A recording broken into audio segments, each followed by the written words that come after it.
The guys wanted to play. And maybe they were just almost too excited to play, but I just didn't think we were defending. I didn't think we were putting the things together that we've been doing in practice, especially the lab. They've been really good in practice this week, and most of the preseason, to be honest, with the exception of the week before. So I thought we'd come out and defend the way we did in the second half and the first half. So I was pretty dang fired up about it, and I was not planning on getting that into it this early, but I wasn't pleased in the first half. I was much more pleased with the focus and effort in the second half. I thought we defended the ball screen in the second half so much better, where it was really frustrating there for a little bit, which was frustrating because we spent a lot of time on it. But I thought they made the adjustment, and I liked some of the effort plays, and that's what it's got to be about here, guys. I mean, I love coaching here because this is a place when you get a dunk, they love it. But you dive on the floor with 3 or 4 guys, this place goes bananas, and that's what I'm about. And I thought our team did a little bit better job of that in the second half. But, I mean, guys, I don't like Arkansas Pine Bluff getting 9 offensive rebounds in our gym. I know that, you look at the numbers, we're the more athletic team. And listen, they've had some injuries and stuff. They'll be okay when they get to their league. They got a tough schedule, but we're the more athletic team. We're the bigger team, the faster team. So with a deeper team, I expect us to be great on the backboards. So I didn't like they got 9 offensive rebounds. I didn't like some of our communication defensively, but again, I thought the guys responded well, and certainly it's good to see them have some good moments and put some things together. Jizzle looked like he was kind of maybe, like you said, a little too amped up early. What's it say about his growth that he kind of settled in and said, okay, if my shot's not falling, I'm going to get 10 assists, I'm going to get guys involved and kind of play more of a floor game? 12 and 10, that's what point guards do. And I thought when he was really excited to play. Did he say that up here? Yeah, I mean, he's the Jizzle James, guys.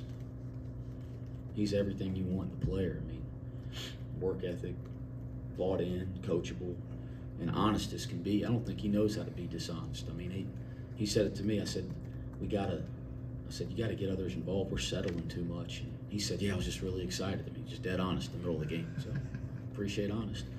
And I thought when he settled down and started playing the way we've seen him play all off season, I thought he was terrific at point guard, especially in the second half. Tonight, a pretty good representation of what Connor Hickman will do for you. Yeah, we've said it to you guys a number of times, and some of you guys have been in practice. He's a good player, and it was nice to see him both good on and off the ball tonight. With Day out, that's his ability to play both on and off is really important. And I thought he did a nice job of sliding between 2 positions. Seamoss has been getting downhill significantly more. How much after last season did you challenge him to do that, or was that something that he's been wanting to do basically the entire time he's been here at Cincinnati? I think if we look back, Josh Leffler was on our staff last year. He's now the head coach at Loyola. We had some conversations talking offense in the summer. Not this summer, the summer before, talking about Seamoss is one of the better players on our team in action and off the bounce. So I think we've known that for a long time, but he's improved, and he's become more of a complete player. He always had that ability, but I think you can see the skill levels improved, his comfort level. Now, you can see guys when they're in their second year in a program, you can see he's so much more comfortable on offense than he was this time last year. But he's improved, and he's got to keep improving and keep getting better defensively. Like, he got beat on that back cut to start the game, and he was mad at himself, which I liked, because I was mad at his butt. But I thought he was pretty good tonight with the ball in his hands, guys. So there's no doubt about that. 50% from 3 and 57% from the free throw line. Those numbers usually aren't kind of correlated together. Oh boy. Is that, do you attribute that to maybe the excitement and just first game jitters? Because you guys you've noted you have worked on that throughout the offseason heavily. Yeah, I mean, Rayvon and Dan in the second half finally strung together some makes, or it would have sounded worse than that, wouldn't it? I mean, at one point it was like 1 for 9. Am I right? 1 for 7, something like that. 1 for 9. I think it was 1 for 9. I don't even usually count like that, but I had to turn around one time and say, "What the hell are we from the free throw line?" You know, because it ain't good. No, I think like we talked about earlier, this is a good group of kids. They want to play the right way. They want to do well. I think there were some jitters there early. And then I thought we settled in and made them after that, and that's why the number went from 1% to, you know, something a little better than that. But I did think that we had some good possessions where we missed and we rebounded on the free throw line, and that's, you know, hopefully even if you do miss, you're in good position to rebound on a free throw box out. Coach, 6 guys in double figures tonight. How much as a coach do you enjoy seeing your guys spread the wealth like that? I just think that's got to be and I think AP's at 9 points, right? So close to 7. But I think, you know, good teams are going to have a lot of guys that can put the ball in the basket, and you know we have a lot of guys that can do that. So the more important thing than the total points scored is the assisted baskets, and I haven't studied the stat sheet yet, but we had 27 assists. I think that's more important, and I think if people make the right decision all year and play the right way, we'll have nights that different guys score it, but you give guys a chance when all 5 on the floor play the right way. It wasn't perfect by any stretch. We got a lot of guys. We got a lot of work to do, but there was some good possessions sharing the ball that we can build off of. Dylan Mitchell's taken 10 threes in his career, took 2 tonight. Is that something that you're wanting to see from him more this season? Yes, we believe in his shot. I mean, he's made them in practice. You know, they came out playing off of him, and I was kind of waiting for him to get a couple up. And you know, you want him to go in the real game because we've seen it happen in practice, and it's so good for his confidence. But yeah, guys, he's gonna make threes this year. I'm not worried about that at all. Skilling's did it last year at 8 straight double-doubles. He got another one today to start off the year. What have been your thoughts on him just as a player as a whole? Yeah, you know, like I like the line, but I'm looking at a lot more than the line. I think the world of Daniel Skillings. I think his ceiling is like through the roof high. So let me preface it by saying that nobody's a bigger fan of his game and what he's capable of doing on a basketball court than me, and I want more. I'm still not happy. I was on his butt tonight, and I will continue to be, and it's because of how good I think he's already good, but how great I think he could be. And so, no, I'm not happy with him yet. And that's not demeaning him. That's actually the greatest compliment I could say, because he ain't even scratching the surface of how good he could be. And there's 10 things tonight that I didn't like, but I liked how he went to the offensive board. I thought he really got on the offensive board. I haven't looked down how many he have on the offensive board. Yeah, he had 5 off 11 rebounds. Like, I liked that. But I thought if he ran every possession, he could have gotten a couple more easy baskets, right? I thought he got out of position on defense. If you want the truth, and I try not to lie up here, but I say all that, and I'm hard on him because I think he could be great. So we still got some work to do to get to great, but he did some good things. How great was it to see Griffith and Betsy get action tonight and score some points? Yeah, you know, like Tyler's a guy that you guys can see it, right? Like I'm out. If you know what you're looking at. I mean, his ability's just wild. Like 6'8", 6'9", shoots it at a high clip, smart. He moves on defense. I mean, I thought he had a really nice block on the baseline tonight where he was a little out of position. He's smart and he's trying. Like, it's just a matter of if not when type of thing, if he keeps his approach the way it is. But I think he can really add to our team this year. I've said that all along. Like, it's hard for freshmen to impact college basketball in the Big 12. Like, I think I saw something, 14 McDonald's All-Americans last year transferred. It's hard for freshmen in today's college basketball. I don't care who you are. He's good enough. He's good enough, and he has the right intangibles to impact the Big 12 as a freshman, and I thought he showed some of that tonight. It was probably good for him to get his first game. And then, you know, Ray, I can't play everybody, because if you do that, right, if you play everybody, and we're trying to give guys chances, but if you play everybody, you end up not playing some guys but playing them. Like, you put them in, but you pull them right out. That's not fair.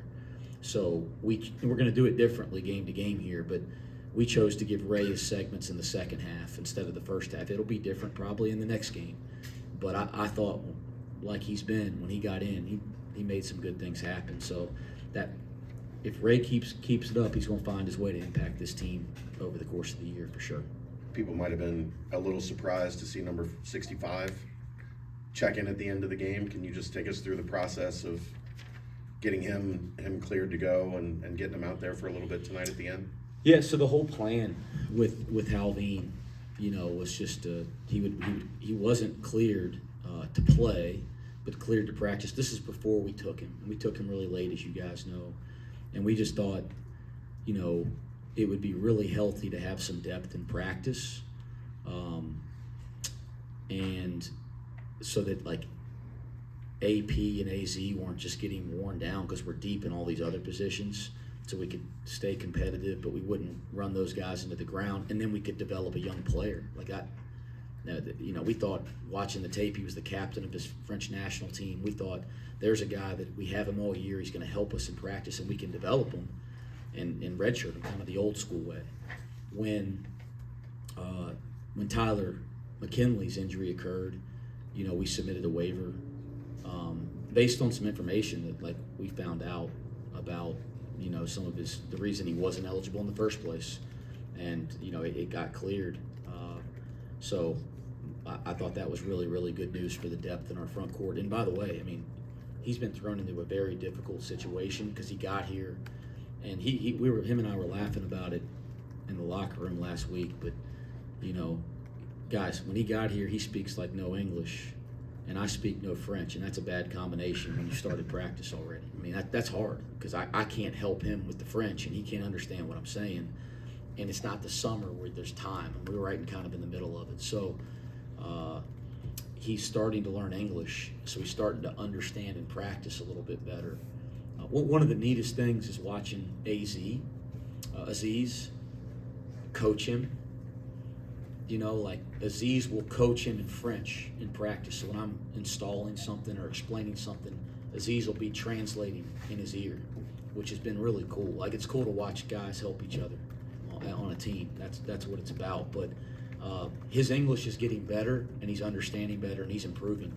And I think those first 2 or 3 weeks here were really hard. Getting thrown into a difficult situation. He's getting better and better, and if he keeps improving, he adds some important depth to our front court. Yeah, talk about some of the passing. There was some really great passing, especially along the perimeter in the second half. Just talk about how that's kind of developed over the season with all the new people on your team. It's something that, the pace that we're trying to play and the way that we want to share the ball has been a big emphasis in the summer and the fall for us. And again, we're trying to do that without putting the ball in jeopardy. And I thought there were some good moments there tonight, and there were some moments that weren't so good. Kind of going back to Halveen, you talked about him getting here late, obviously the tough situation. What are your overall expectations for him? Can you have the same expectations for Halveen that you have for the rest of the roster, just knowing that whole situation? I don't know yet. I think if you'd have asked me 3 weeks ago, I didn't even know he was going to be able to play in games this year, but I was pleased with how he was practicing and improving. So it's a different scenario. I'm still trying to unpack it. He just found out yesterday, right? I'm unpacking it myself. But again, in our last couple weeks of practice, he's had some really good moments, and we took him because we thought he could play here. We just didn't think it'd be for a year. He's got to keep working and keep improving, and it's important for our depth. You guys know in this league, you got to have depth at every position, and I think he gives us that in the front court now, especially without Tyler McKinley. Final question. Wes, you mentioned it last week about the importance of Barrington Page being better in January compared to what we are here in November. You look down at the stat line tonight, 9 points. He was all over the floor, defensive, getting down for the loose balls as well. What did you think of his performance tonight as well? Guys, I love Barrington Page. I just light up like a Christmas tree when you guys talk about him. How fun is he? He's fun, right? I've been, we got a lot of work on. My mind's not on the dang score, how many. My mind's on we got the work. But you want to talk about AP, I'll have some fun. I think he could be so special. I'm so excited about him. And I thought tonight, if you're watching, you got to see why I'm excited. He can really move. He's got great hands. He's got great touch and feel. He's smart as a whip, and he plays hard. Like, he can play with the motor. I don't know if we would have said that in the summertime.